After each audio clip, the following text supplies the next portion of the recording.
Well, hello, everyone. We want to welcome you to the RISE 2022 San Mateo County Women's Leadership Conference. We are so delighted that you can be with us today, especially for this important session, What, Where, Why, and How Navigating Bay Area Mental Health Services. We have with us a great panel today, and we're looking forward to a very enriching discussion on this really important topic, which, as you all know, could not be more timely.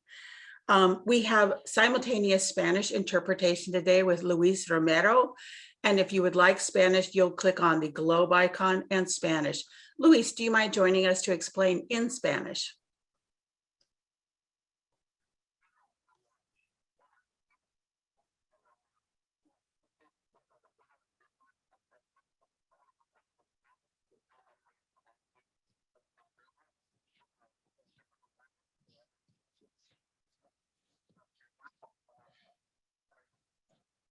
Thank you very much, Luis. Again, as I mentioned, today's session is an important one. What, where, how, why, and how navigating Bay Area mental health services. We have 4 professionals from the field joining us today. And for a few welcoming remarks, I would like to introduce Cheryl Fama, who is the CEO of the Peninsula Healthcare District. Cheryl. Good morning. It's my honor to serve as the co-chair of the Mental Health Work Group for the Commission on the Status of Women. As a career-long healthcare professional, as well as a daughter, a mother, a grandmother, a wife, and a friend, I am acutely aware of the challenges we all face in maintaining our own behavioral wellness, and I know the feelings of inadequacy and fear when a loved one seems to need help and I'm just not sure where to go. We are most fortunate to have as our panelists 4 healthcare professionals representing 4 major mental health service providers for our community. Each has dedicated their professional lives to addressing those fears and needs. Thank you to our panelists for sharing your time and experience with our conference participants. Thank you to our audience. Please participate. Your questions are encouraged. And thank you to our moderator, Charlene. Let's get started. Thank you so much, Cheryl. Again, my name is Charlene Margot, and I'm co-founder of nonprofit The Parent Venture and this program, the Parent Education Series. I am honored to be here today as your moderator for this session. We have 4 wonderful panelists, and I'll be telling you a little bit more about them. But first of all, a few housekeeping items. Today's session will be recorded and available to you through the Whova interface. So please do know that this is being recorded. It's a webinar format, so there's 2 ways for you, the participants, to engage with us. First of all, there's the chat button that many of you are familiar with. So in the chat, you will see resource links. Feel free to talk to one another or ask any sort of logistical questions of us. But we'd like you to put your questions for the panel in the Q&A button. So again, resource links, other communication in the chat, questions in the Q&A. We already have some great questions that had come in earlier for those of you who hopefully are on the line with us today. So we look forward to answering those questions.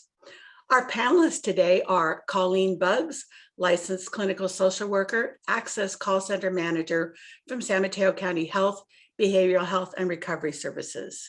Next, we have Anixa Carmona, Masters and EMHA, Administrative Director for Mental Health and Addiction Services at Sutter Health Mel's Peninsula Medical Center. Next on the panel, we have Nicole Ibarra, a licensed marriage and family therapist, who is the Area Director for Behavioral Health for Kaiser Permanente. Last but certainly not least, we have Liz Camarena West, who is an Associate Marriage and Family Therapist from One Life Counseling Center. We are honored to have such a distinguished panel with us today. And we're going to start out by asking them to introduce themselves. So Colleen, I'm going to start with you. Please tell us your name and a little bit more about what role you play in the fabric of services offered in San Mateo County. Thank you, Charlene. Yeah, my name is Colleen. I'm the Access Call Center Manager for San Mateo County. The call center serves residents of San Mateo County who are uninsured, have Medi-Cal and other public insurances, and also help guide clients with private insurance and direct them to where they need mental health services or substance use services. We have a staff that answer phones and basically try to help connect, do warm handoff to different services in San Mateo County. We also receive referrals from primary care physicians, other therapists in the community, and just basically are the entry point for clients to get care. Thank you so much, Colleen. Anixa, would you tell us a little bit about yourself and how your organization fits into the services offered in San Mateo County? Good morning, and thank you, Charlene. So I am, again, Anixa Carmona. I'm very excited to be accompanied by such a wonderful group of women leaders in the mental health field in the area. Thanks for having me. I am the Administrative Director for Mental Health and Addiction Care at Sutter Health Mills Peninsula Medical Center. We have higher acuity levels, so part of the continuum of care for mental health, starting with the highest acuity level, which would be inpatient psychiatric services for adults and adolescents. Then also over the outpatient services, step down from inpatient services, which would be partial hospitalization program. It's an outpatient level of service, and the intensive outpatient program as well. This is for adults and as well as adolescents. So thank you for having me. Thank you so much, Anixa. I appreciate that. Nicole, could you tell us a little bit about yourself and how your organization fits into the services in San Mateo County's sort of fabric of mental health services? Absolutely, and thank you for the introduction, Charlene. It's a true honor to be here with all of you today. My name is Nicole Ibarra. I'm the area director for Kaiser for the psychiatry department. And we have two locations. We have a location in Redwood City as well as San Mateo, and we offer a wide variety and range of services. We serve Kaiser members, and I believe about 1 in 3 individuals in San Mateo County have Kaiser. So we serve those with psychiatric needs as well as addiction medicine recovery services. And we serve a wide variety of acuity levels. So we have outpatient therapy and group models for adults and for children. We also have intensive services for adults and for children. So we have an IOP program for adults and for youth, as well as EDIOP, which is eating disorder services. And we have an enhanced program for more of the mild to moderate. And we have an IOP track as well for more of the acute. We also have a triage program where we're constantly triaging either new members or members who have not had services from us in quite some time to make sure that we are able in the moment to triage their needs and assess what the next step and the next level of care will be for them. We also do all of the 5150 assessments for our emergency department as well through the triage center. And then we also have, we're considered an addiction medicine recovery services program level 1. There's other Kaiser locations that have level 2, which is more intensive for substance use. We're considered to be a level 1. And so all of our intensive services happen outside of the Redwood City clinic. And we also have a clinic in San Mateo, which is more of the outpatient for adults and for youth as well. We also have medical doctors, we have psychiatrists, we have nurses, we have medical assistants, dietitians who all support our team and wrap around the patients. Thank you so much, Nicole. That was quite an array of services. Liz, would you introduce yourself and tell us more about your organization and how you fit into the mental health services fabric? Thank you for the introduction, Charlene. Good morning, everyone. Thank you for having us. I'm here. My name is Liz Camarena West, and I'm here representing One Life Counseling Services. At One Life, we have a different range of services as well. We work in partnership with the school districts. We work in private practice, and we work with other partnerships such as Samaritan House, just to name some, Able Works, Paul, and others. Yeah. Thank you so much, Liz. So here's a question that I think everybody probably can weigh in on. How accessible are your services, and how does one as a community member go about accessing them? Anybody to start? I'm happy to start. The Access Call Center is open 24 hours a day. We have an after call service. We are, my team is staffed 8 to 5, and then we have a contract for evening and weekends. basically anybody looking for mental health services or substance use services that live in the county of San Mateo, we serve. So a call can come anytime. We have clinicians available. Our administrative staff will register, look into insurance, and see what options are there for clients. Thank you so much, Colleen. I think, Nicole, you had something to add. Yeah, so for Kaiser, you just need to call our department. We have receptionists who answer the phone during normal business hours, which is 8:30 a.m. to 5:30 p.m. And for any urgent needs after hours, the calls automatically get routed to our call center, where we have crisis therapists who are available for support. And our operator can connect patients as well. And so when patients call our clinic, it's really important that if this matter feels very urgent or feels like it is a crisis level, that is identified, so we can make sure that a triage therapist is available in that moment to connect right with the patient or with the family. But just by calling our department, you'll get connected and be able to start the process of getting connected to services. Thank you so much, Nicole. And Nixa, do you want to weigh in on how accessible are your services and how should one find them? Absolutely. So for inpatient services, now this would be the highest acuity.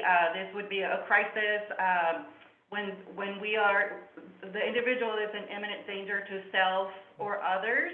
I think that at that point, a family member or even the individual themselves can go to the nearest emergency department facility. If it happens to be ours, we have a psychiatric emergency services within the emergency department where we have psychiatric nurses that complete the assessment to determine, do they meet criteria to be admitted onto an inpatient unit, or is the level of care needed a lower level of care to where we can refer for a future appointment to receive those services. We also have an intake department for those that are seeking outpatient services. Again, we don't have a traditional mental health care where it would be individual therapy or a 1-hour group a week. So we have more intensive services. When those are needed, it would be very appropriate to reach out to the intake line where we have individuals that are screening to determine appropriateness for level of care, and then they would be scheduled for a face-to-face assessment. Thank you so much, Anixa. And Liz, how about you? How accessible are services at One Life Counseling Center, and how does one avail themselves of those services? Yeah, so we offer services from private practice to insurance, such as Kaiser, also medical, BHRS, HBSM, and other programs that are offered for free to the public and pro bono. So we offer long-term psychotherapy and short-term psycho-brief therapy in Spanish and English. Thank you so much, Liz. So now that there is so much focus on mental health, and I know as clinicians and support in mental health services, all of you are very experienced in this arena, how do we navigate services today? It seems that we're all hearing that the need is great, but there's just not enough services to go around. So the question is, now that there's so much focus on mental health, how do we navigate this arena? Again, anybody.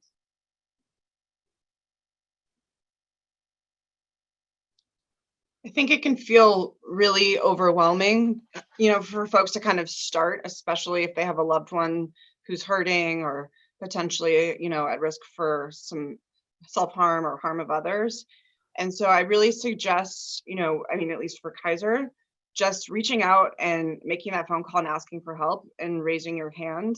I can't speak for other organizations, but for us, it's really just calling and starting that process. And just trusting. We have licensed therapists who will triage you, spend time with you. There's a very thorough assessment. It takes about 45 minutes to create, a really individualized treatment plan. So I think it just really involves, raising your hand and asking for help, especially if the need is pretty large. Okay, thank you for that, Nicole. Anybody else, or we can move on to another question? I just want to say pretty much similar to Nicole, I think it takes a lot of courage to ask for help. I think for a while, different priorities have taken over during the pandemic. And now's the time where people are starting to feel more symptoms and need more support.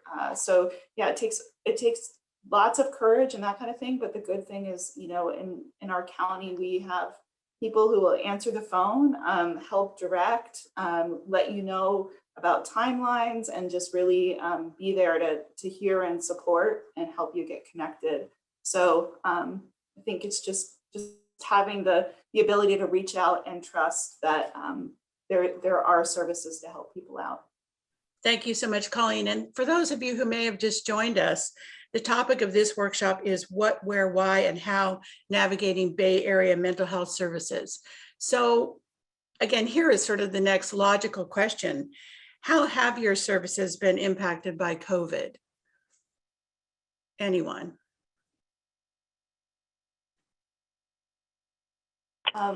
I can speak to it a little bit at the call center. I'm sorry.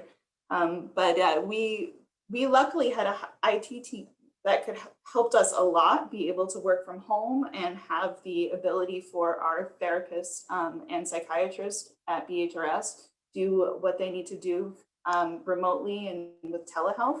And we've seen that having the flexibility for clients to have the option now of coming in or having a telehealth appointment has resulted in less no-shows and different things. So there are some positive things that have come out around our system of being able to be more creative with working families, with individuals with transportation issues and that kind of thing. So we've been, it's impacted us to try to look at behavioral health differently. How do we meet the needs of clients when there are a lot of other pressing issues happening? Thank you so much, Colleen. Nicole, looked like you had something to add. Yeah, so for us, what we're noticing is we're receiving about 160 to 200 more calls per month than we received pre-pandemic, so in 2019. So we're seeing a significant increase of those who are needing support.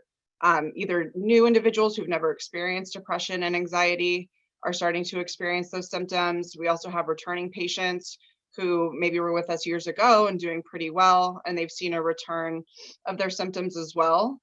So that's something that we're noticing. And I also agree with Colleen, there's been some silver linings. Before the pandemic, none of our services were virtual. And with the pandemic, that had to shift and really quickly. And we've gotten a lot of really positive responses, a lot of positive feedback. It's really important to us to really survey our patients right now, especially where we are in the pandemic, to see kind of where they're at as far as which groups or they would like to see return to in-person versus virtual, as well as individual therapy. I think everybody has different needs and wants. And I think even some people who were kind of against the virtual care are starting to embrace it and realizing, like, I don't have to drive an hour and a half through traffic after work, picking up my kid to get to those services where we can actually really connect, you know, one-on-one through video. So we've really changed the way that we've delivered care. There's been a lot of bumps in the road. But I'm really excited to just kind of see how this hybrid model develops, which we're currently working on. And we're able to see our patients in person for individual care right now, if that's their choice. So we're just really trying to pay attention to the choices of our patients, as everyone has unique needs. Thank you so much, Nicole. And Nixa, how about Sutter Health, Mills Peninsula Medical Center? How has COVID impacted your services? So I do echo what Colleen and Nicole shared. We also saw an increase on the demand for services. I think something positive that came out, like Nicole was sharing, was this hybrid model where we were able to increase access to services by providing the ability to do those virtual appointments. Something else I would say I started to see was even our healthcare workers started seeking services prior to reaching a crisis level. So people were more willing to seek services in a preventative kind of way before reaching that breaking point, and then we're able to obtain those build a toolkit work with those symptoms and to be able to decrease those levels of symptomatology, so anxiety, those levels of depression, those levels of exhaustion before they reached that breaking point. So if we look at it, there was a silver lining with the pandemic, and I'm grateful for that. Thank you, Nick. So that's the same thing we saw with parent education. We missed the in-person, but the access has increased in a way that's a real silver lining, isn't it? Liz, how about One Life? How has COVID impacted your services? I think similar to what everybody's saying, there is a higher need for services, and also on the other hand, there has been more efforts to offer services for anyone. We have worked with partnerships to make services available for people, and yeah, these hybrid models that we have, from working over the phone that we didn't used to do it as often before, to telehealth, to now fortunately in person again. Yeah. All right, thank you all. So as mental health professionals, we would like to know, for those of you who are in the workshop listening, what resources are available to the public from each of your organizations?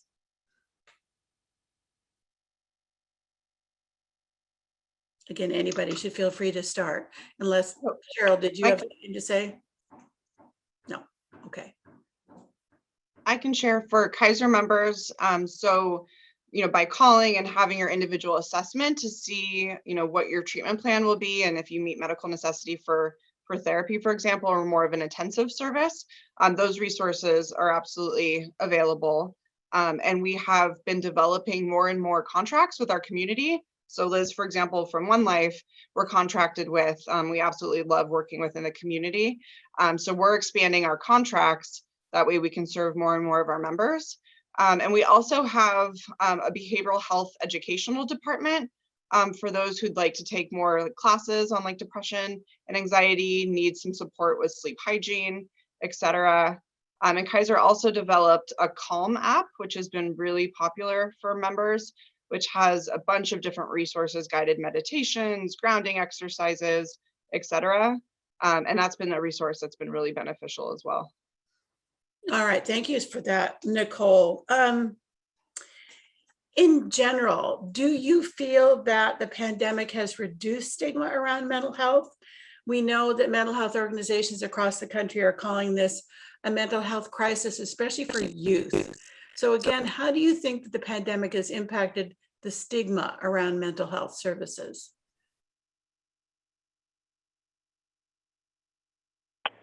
I can start. I think that it definitely raised mental health to a higher awareness level. I think that there's still a lot of work to be done with stigma. I think that some of us do continue to feel a little embarrassed to talk about the need for mental health services, or thinking that if we seek mental health services, we're going to be judged or labeled. And so I think that yes, the conversation started. Yes, we have started working on decreasing the stigma and elevating awareness and normalizing and helping the community and the individuals understand that this is like any other medical issue, and that if we work on prevention and early intervention, we are going to be able to help future generations not go to that level, that crisis level, where then it's a little bit harder to turn around. So I think the more we talk about it, the more we have events like this one, the more we share what our personal experiences are with our family members, with community members, as speakers, the more we're going to be able to improve the mental health of our community. Thank you so much. And Nixa, anybody else? It's such a good question. I really love your suggestion that the more we can increase upstream services, the more we can prevent problems in the future. Anybody else on the stigma around mental health? Yes, Nicole. Yeah. So we've noticed, huge improvements. I think there's always room for continued efforts, but huge improvements with reducing the stigma. To answer your question about what we've observed, especially with children, is that many children, I think at the beginning of the pandemic, maybe were relieved to be home because it kind of alleviated some of that social anxiety, for example, maybe reduced some of the bullying that was going on with having them home and not in schools. And we noticed as kids started returning to schools that our numbers for child consults went up and up and up because they had to start kind of facing some of those issues again in their schools. And we also noticed that children, who were experiencing trauma in the household, that we were noticing an increase in those calls as well, because school kind of happened to be their safe place where they could go, during the day. And then when they were home 24/7, there was an increase in the trauma that was happening. So those are some observations that we had. We had more kind of kiddos in our intensive service program for a while during the pandemic. And then as kids were transitioning back to the classroom, we just noticed a huge spike in our census as well. All right, anyone else who would like to address this question of stigma around mental health? Yeah, sorry, go ahead, Colleen. No, go ahead, Liz. Yes, at One Life we have also increased the efforts to go and do psychoeducation for the Hispanic community as well. Unfortunately, with the pandemic, we have seen more grief, more trauma, more anxiety. So like as Anixa was saying, normalizing that we are going through these things and making ourselves available to talk about these topics, that is very important. Like virtual, but going into communities and talking about these topics openly. All right, thank you. Anixa, Colleen, you have something to add. Thank you. I was just going to add for behavioral health and recovery services outside of the Access Call Center, but as a whole, we had in the beginning of the pandemic, we had town halls where we had people outreach to the community to find out what the needs were in terms of how to get connected. And those meetings brought a lot of insight into what people needed to reduce stigma and to access care. So there were a lot of outreach attempts to make sure we're still keeping connected. But I ditto everything that everybody else shared. It's really just role modeling and talking about behavioral health in a way that we talk about primary care and going to the doctor.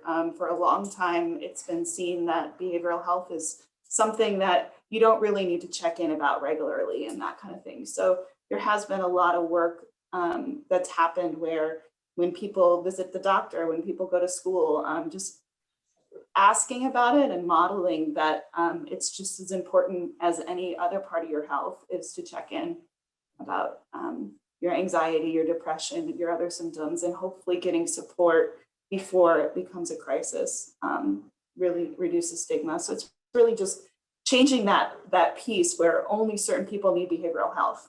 Everybody needs it, just like everybody needs to go to primary care and have a check-in.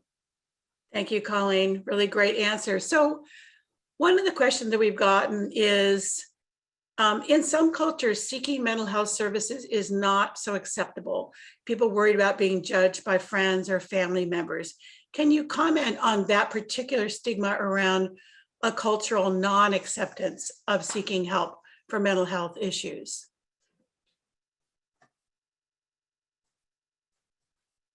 Anybody? Liz, is this someone you want to take?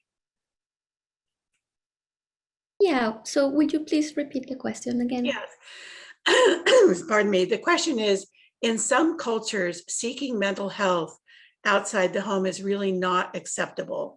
Would you say that that is still an issue? And if so, how would you advise people who are worried about whether they'll be judged by their friends or family? Right. I think there has been also a change on being open about requesting services from, speaking on behalf of the Hispanic community. Just knowing that the services that you're gonna get, the psychotherapy that you're gonna get is going to be confidential. So you don't really need to share it if you don't feel comfortable with that. If you feel comfortable with sharing it and open about it, I think that also could help others to reach out and request services. But if it's something that you want to keep private, you're totally welcome to just address the needs that you have, and then you don't need to be open about it if you don't feel comfortable. Yeah. So do you think do you think there's been a shift amongst cultures for whom it has not been acceptable in the past? I know One Life Counseling Centers does a wonderful job with your outreach to the community. I think there's been somewhat of a shift with accessibility, and that goes along with the telehealth too. But you know, people sometimes don't want to enter a place where they know they're going to a behavioral health facility. Sometimes, I mean, there's always going to be a stigma. Unfortunately, we have a culture that uses offensive words, or just really kind of talk about mental health in a way that's not positive. But more and more of the media and more flexibility around how to get to appointments or how to have appointments, I think has helped where people can do it more confidentially and work it around what they're doing. So there have been improvements, but I think there's still a long way to go. And that goes along with, cultural humility and really making services applicable to communities that have been underserved, and making sure the right people are providing those services so people feel safe and see their community providing that service. I think that's a really good point. Thank you, Colleen. When my own daughter was in high school, the mental health organization was in a trailer in the parking lot. So everybody would watch the kids walk out to the trailer, and that was very stigmatizing for a lot of the kids. Yeah, I can see, Liz, you agree with that. So here's the question that we get a lot from people, and it's a tricky one. With the need so high for mental health services, we hear that it's still hard to find a therapist. What should a parent or caregiver do if they have a child or teen in urgent need of mental health services? Anybody? I mean, as a parent myself, I think we have to be our kids' biggest advocate, right? And I think sometimes it's hard to put into words what your loved one is experiencing or feeling. But I think just using that appropriate language, and even if you are kind of really struggling with what they're going through, being able to communicate the severity of it is critical, because that can make a big difference as far as you kind of getting lumped into the more mild to moderate versus acute to severe. And even if you're just questioning the urgency, I think you have to say that this feels urgent. I'm not quite sure if my child is at risk for harming themselves, but they're making these scary statements, right? Really being able to kind of vocalize the observations and the symptoms that are affecting them, so that way you can get that help as soon as possible. All right, thank you for that. Nicole, anybody else who wants to weigh in on this sense that it's just really hard to find a therapist? There aren't enough to go around. You all really talked about people being able to just call your centers and get help. Is this perhaps sort of an urban myth that it's hard to find somebody? Can anybody comment? Yeah, I think there is a myth to it. I think what's hard is people have complicated lives, right? So you make the time to try to call, and especially families, you make the time to try to call and get services, and then oftentimes a lot of other things happen. And so linking to care and trying to do it as quick as possible is very important, and setting expectations. So as anybody getting services, but especially a parent, just ask those questions like, when will I get the name of a therapist? What are the next steps? Can you work around my child's schedule? I'm working between this time and that time. Is there a better time, that you can talk to someone and have them call back, eat a lunch break or that kind of thing. But I do think it's somewhat of a myth. We always could use more providers, but I've, at least through the call center, I don't see that it's ever more than a few weeks that we can get a person connected to care. But it is a lot about finding that time to follow through and making sure you let people know what your needs are around how urgent the appointment is, like Nicole said. So here's a question that has come in from our audience. Let me see what you think about this. Attendee asks, how would you handle a situation that's at a middle point from non-crisis to crisis level, meaning that the case might not have, it's not a crisis level, but again, it's sort of a middle level problem. Will they still be able to get services? Definitely. I think those services are available, and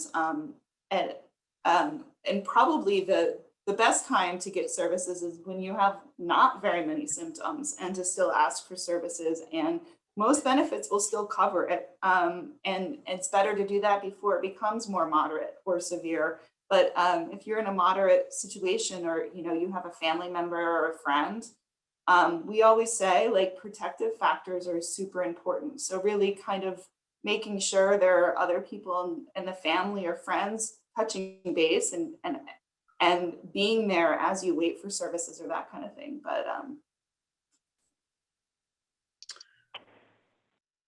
Thank Yeah, you. so for us, oh, I'm so sorry, you go ahead. So something that I have, it doesn't matter where I've worked throughout the years. I've been in mental health now for 18 years. All the different organizations that I've worked in, a couple of things that I believe are underutilized are the employee assistance program. Most employers do have employee assistance program where there are free sessions that are provided to the employee, the spouse, significant other, children, family members, and that is very, very underutilized. They provide, you can access it right away. They connect to additional services if additional sessions are needed. So that is one area that I would strongly encourage people to tap into.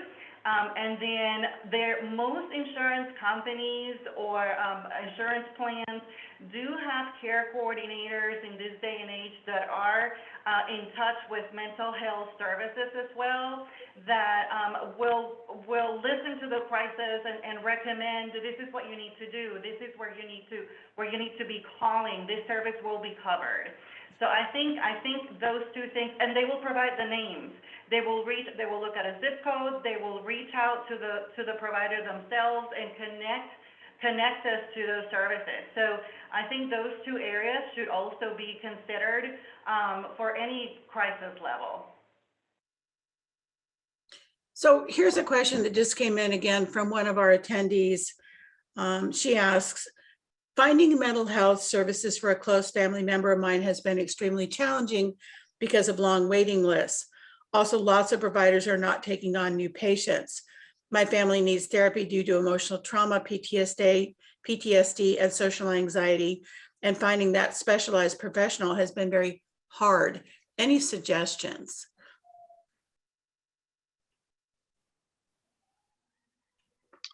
Like, who should somebody call?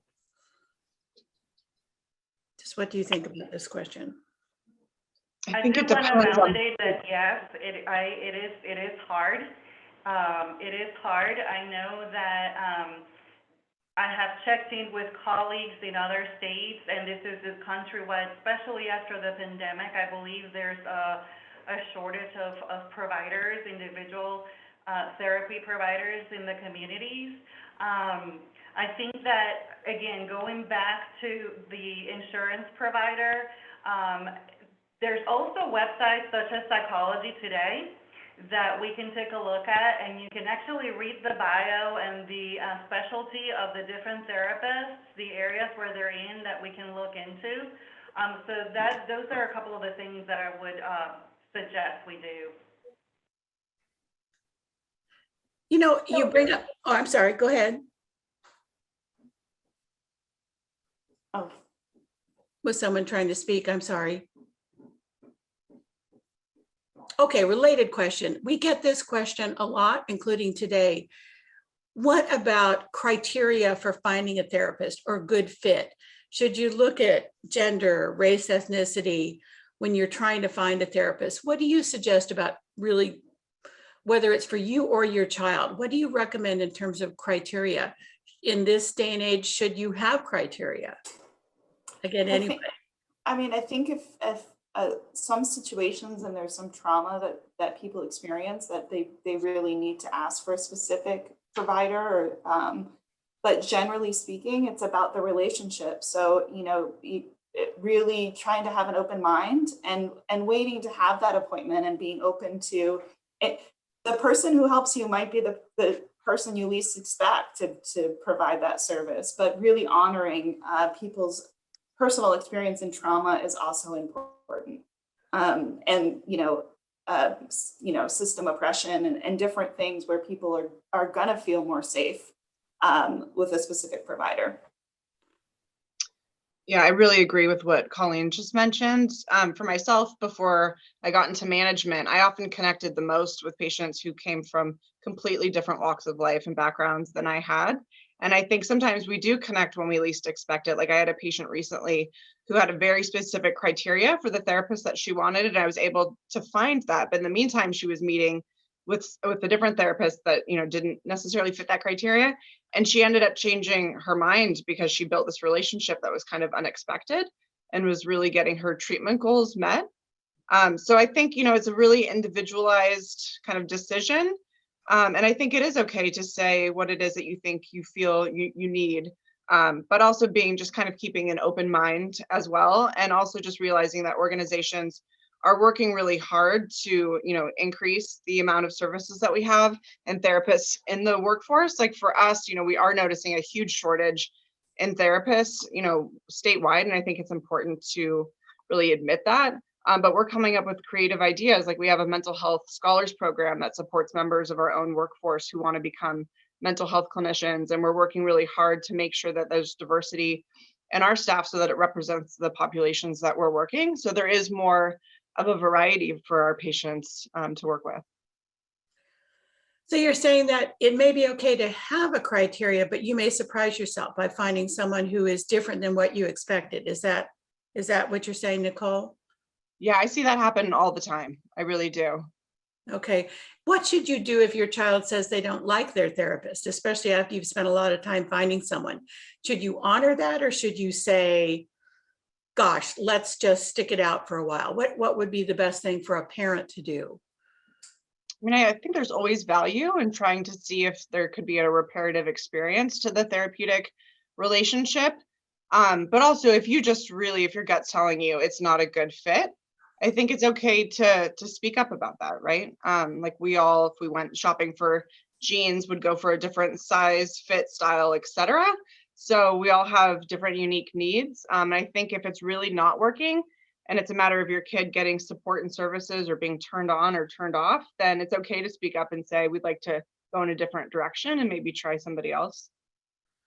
Okay, so you really have to understand your child and see whether that is something to consider in making a change. And are they improving or not, right? If their symptoms are not improving and it's been a significant amount of time, then I think it's absolutely okay to advocate. I get calls daily around, requests for a change, or can we go in a different direction or try something new? And we're very flexible and open with that. Okay, so here's a question. I am pretty certain that I know how you all will answer, but I really want to hear your professional opinion. Is telehealth here to stay? Online services, texting, Zoom, virtual therapy. Do you think we will continue even after, and hopefully if the pandemic winds down? Is there a preference for in-person, or do you really think that virtual, for example, may have advantages for teenagers? I think hybrid is going to be the way that we have to go. I think we need to be able to offer both. And I think telehealth is here to stay, but we also have to be really mindful of our patients to make sure that they're able to access telehealth in the way that they need to, and offer both array of services, a menu, right? If we walked into a restaurant, we wouldn't all order the same item. And I think that's the same when it comes to getting care as well. I get calls all the time of patients who are absolutely refusing to try virtual. Some are somewhat open to it, but we got to meet them where they're at, because they're raising their hand and they're asking for help in that moment. So I think having the option of both is really going to be the way that we're going to be successful moving forward. Yeah, I would also add, in terms of the hybrid model, I think it's also, we've all learned how to be home and have everything kind of virtual, and there is definitely a benefit to connection, right? And being able to, if you do have virtual, having the hybrid model be that, you still see your therapist once in a while, face to face, and that you live locally, and make sure that you can have that relationship some of the time in person, or work out different creative ways. But the hybrid model it helps with access. So it's a matter of sorting out the individual needs, like Nicole was sharing. Thank you for that, Colleen. What about a person who is very private and has never tried mental health services? What advice would you give to someone like that who may be worried that for themselves or their child, seeking mental health may impact friends, the school? Some people are very concerned about the privacy element. Could you comment on that? Anybody? I can speak again. I think that that's a really normal experience. I think most people have a hard time of how do you start that conversation? How do you build a relationship with a stranger about your most, private parts of your life and feel safe? I think it's like anything else where you're trying it new, just to slowly get comfortable and be open to it, but recognize that it would be odd if you didn't have that feeling. It's entering a new relationship and a new situation that you've not been in before.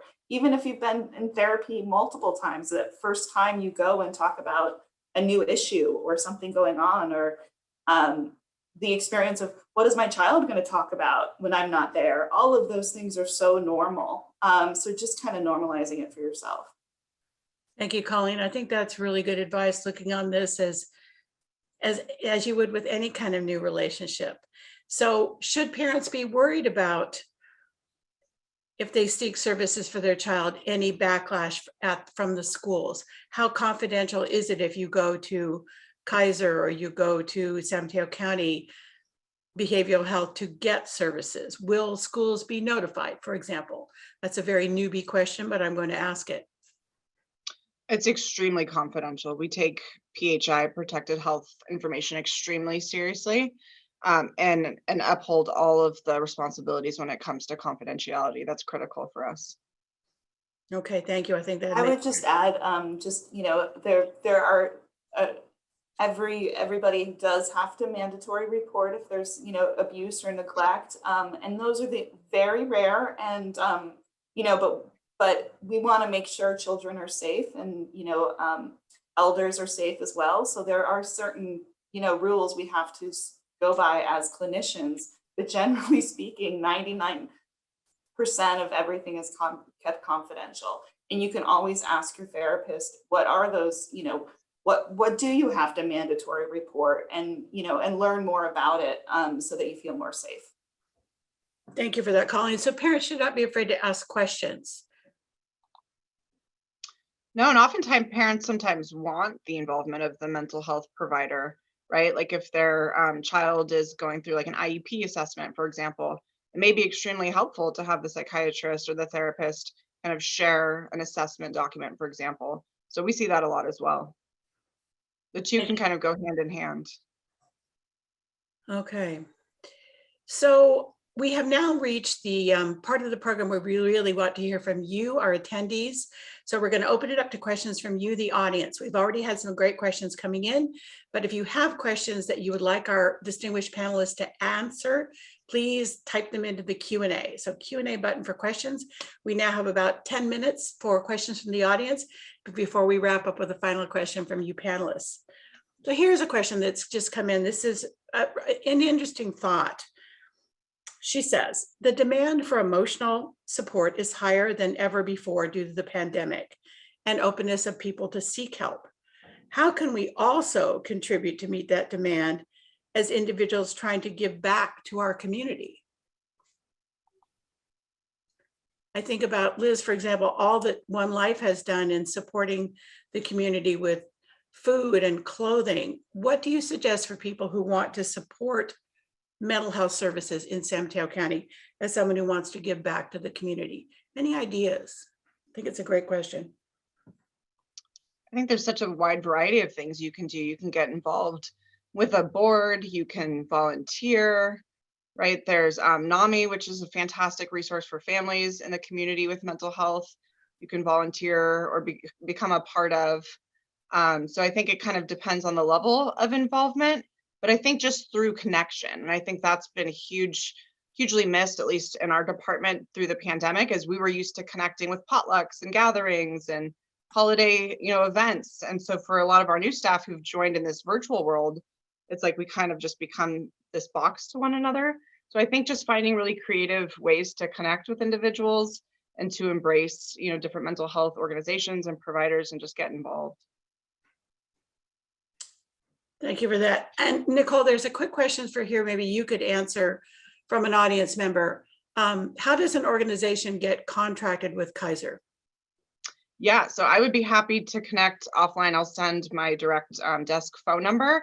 So one thing we're really excited about is rather than us just referring out to other organizations like we used to and having patients have to call all of these different lists to see if therapists are full or taking new patients, we have a new way of referring to therapists in the community through KP Direct.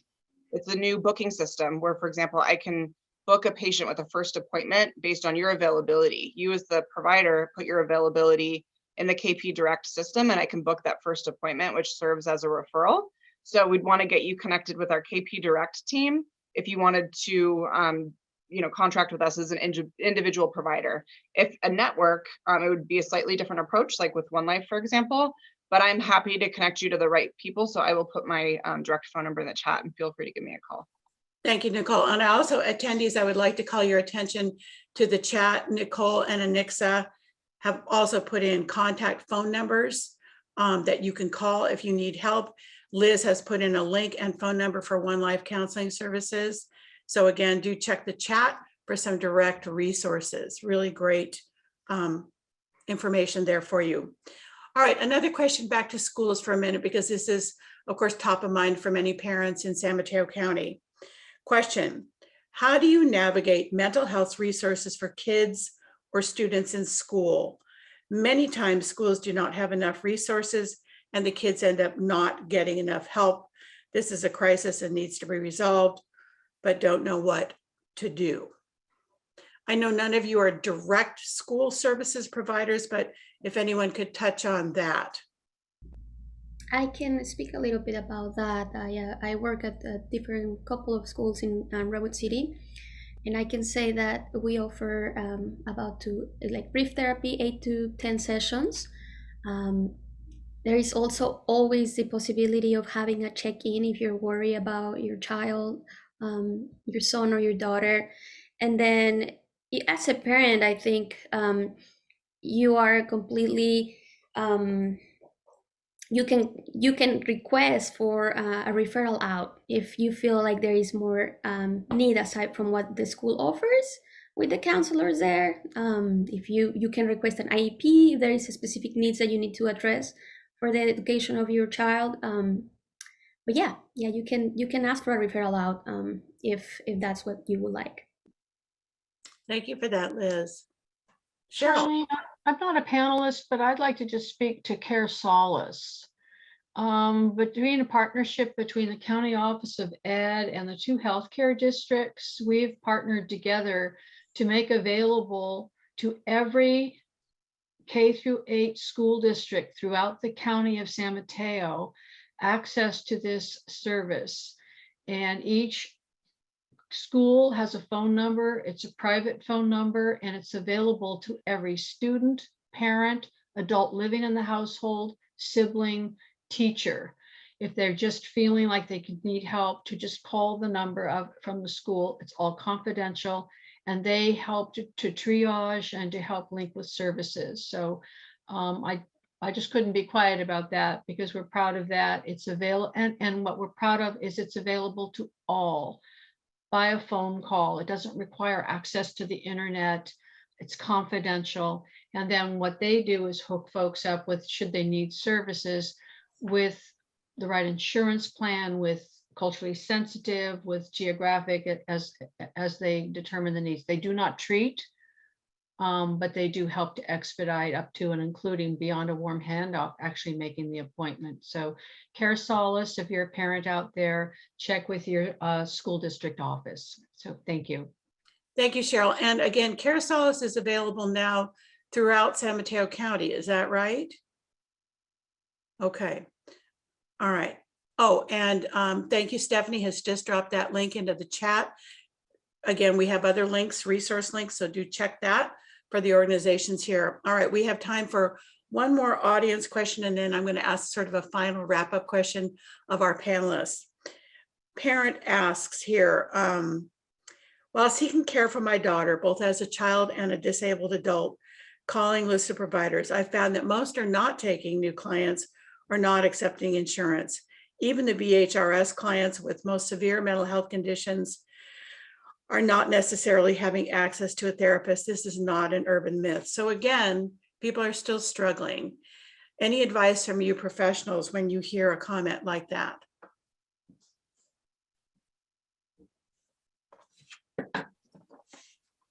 I would say perhaps exploring what other resources are available. If BHRS or others right now have a wait list that it's like what we are all experiencing, having wait lists. There are community centers that offer services as well. So perhaps a brief therapy while you get into the other services. That's a good suggestion, Liz. Anybody else? Yeah, I would definitely recommend people to, you know, if you're running into challenges, there's never an issue with a grievance or a challenge, you know, letting people know when you're not able to have your, you know, have your benefits or your rights as of getting services. You know, there are ways where we inform the system, right? If things are not going the way we need to. If also being patient and, like Liz said, looking into other resources, but you have rights and you have benefits, and it's really challenging in San Mateo County. We have a lot of therapists that only take private pay because it's really difficult to live on insurance. And so some of the things we really are trying to fix as a system, but it is challenging. Thank you for that, Colleen.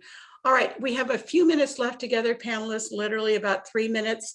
I would like each of you to take 30 seconds and, in your opinion, give us one key takeaway from today. What do you most want our attendees today to know? I'm not going to put you on the spot, but I'm going to anyway. Anixa, starting with you. Yeah, so I would say continue to be an advocate for yourself and for your family member, your child. Continue to do research, continue to speak up about mental health and the mental health needs, and let's continue working on reducing that stigma around mental health. Thank you, Anixa. Wonderful final comments. Nicole, how about you? Yeah, I would say, you know, just make sure that you raise your hand and ask for help, or you help your loved one in a moment where they're expressing that they're going through some difficulty. And also just know that providers are really trying to, you know, shift the way that we're providing services. Like we're developing much more like specialized treatment tracks for individuals.